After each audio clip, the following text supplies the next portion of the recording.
Car పార్టీలో కవిత episode కు త్వరలోనే ఎండ్ కార్డు పడే అవకాశాలు కనిపిస్తున్నాయి. ఇప్పటికే ఎమ్మెల్సీ కవిత వ్యవహారం పార్టీలో వివాదాలను పీక్స్ కు చేర్చినట్లు డిస్కషన్ జరుగుతోంది.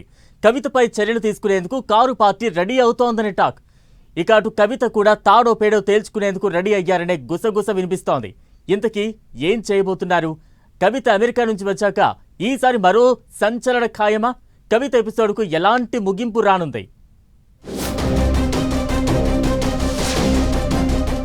అటు ఫ్యామిలీకి ఇటు పార్టీకి దూరమేనా?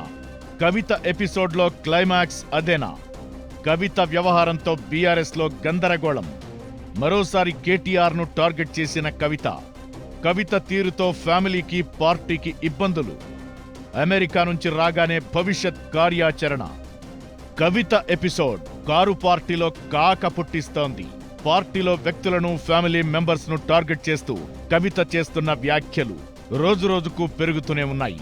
చూసి చూడనట్లుగా వదిలేద్దామని గులాబీ నేతలు అనుకున్నా కవిత మాత్రం డోస్ తగ్గించడం లేదు.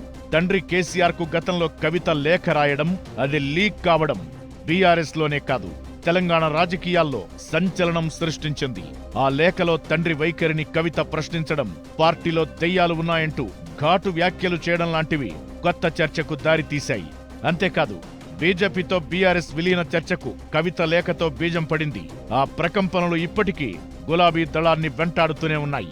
వీటన్నింటినీ గులాబీ దళం చూసి చూడనట్లే వదిలేసింది. అయినా కవిత ఏమాత్రం తగ్గడం లేదు. సోదరుడు కేటీఆర్ ను టార్గెట్ చేస్తూ మాటల దాడి మొదలుపెట్టారు. దీంతో అటు కుటుంబంతో ఇటు పార్టీతో కవితకు గ్యాప్ పెరుగుతూ వచ్చింది. వరుస పరిణామాలతో కవితను కేసీఆర్ కూడా దూరం పెట్టారనే గుసగుస వినిపించింది. అయితే ఇంత జరుగుతున్నా కవిత మాత్రం ఇవేవీ పట్టించుకోకుండా తెలంగాణ జాగృతి ద్వారా తన కార్యక్రమాలు చేస్తూ వెళ్లిపోతున్నారు. ఈ మధ్యలో మాజీ మంత్రి జగదీశ్వర్ రెడ్డిని ఉద్దేశించి లిల్లీ ఫుడ్ లీడర్ అంటూ కవిత కామెంట్ చేయడం, మరో నేత కార్తీక్ రెడ్డిని ఉద్దేశించి సైకో చిన్నపిల్లాడంటూ సొంత పార్టీ నేతలపైనే విమర్శలు చేయడం చర్చనీయాంశంగా మారాయి. దీంతో కవిత వ్యవహారం కేసీఆర్ కుటుంబానికి, బీఆర్ఎస్ పార్టీకి ఇబ్బందికరంగా మారాయన్న చర్చ జరుగుతోంది. కవిత వ్యవహారం రచ్చరేపుతున్న వేళ తెలంగాణ బొగ్గుగని కార్మిక సంఘం గౌరవ అధ్యక్షురాలిగా ఉన్న ఆమెను పదవి నుంచి తొలగించింది బీఆర్ఎస్. కవిత స్థానంలో మాజీ మంత్రి కొప్పుల ఈశ్వర్ను బొగ్గుగని కార్మిక సంఘం గౌరవ అధ్యక్షుడిగా నియమించింది. దీనిపై కవిత తీవ్ర స్థాయిలో అభ్యంతరం వ్యక్తం చేశారు. తాను అమెరికా పర్యటనలో ఉన్న సమయంలో ఇలా పదవి నుంచి తప్పించి ఇతరులను ఎలా నియమిస్తారని ప్రశ్నించారు. ఈ మేరకు సింగరేణి కార్మికులకు అమెరికా నుంచే కవిత బహిరంగ లేఖ రాశారు. తాను అమెరికా పర్యటనలో ఉండగా కార్మిక చట్టాలకు వ్యతిరేకంగా తనను టీబీజీకేఎస్ నుంచి ఎలా తొలగిస్తారని క్వశ్చన్ చేశారు. బీఆర్ఎస్ పార్టీలో తనపై కుట్ర జరుగుతోందని ఆరోపించారు.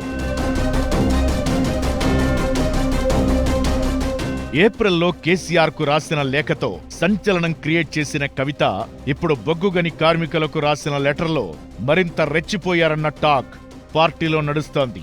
ఇప్పటికే కవిత అంశంలో బీఆర్ఎస్ నేతలు, కార్యకర్తల్లో గందరగోళం కనిపిస్తోంది. ప్రస్తుతం అమెరికా పర్యటనలో ఉన్న కవిత హైదరాబాద్ వచ్చాక రాజకీయ సంచలనాలు చోటు చేసుకోవడం ఖాయమనే చర్చ జరుగుతోంది. రాజకీయ భవితవ్యంపై కవిత నుంచి కీలక నిర్ణయం వెలువడే అవకాశముందనే టాక్ వినిపిస్తోంది.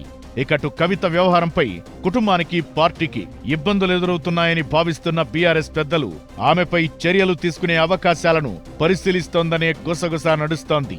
దీంతో పార్టీ చర్యలు తీసుకోవడానికి ముందే అమెరికా నుంచి రాగానే ఎమ్మెల్సీ పదవికి, పార్టీకి రాజీనామా చేసినా ఆశ్చర్యం లేదనే టాక్ వినిపిస్తోంది.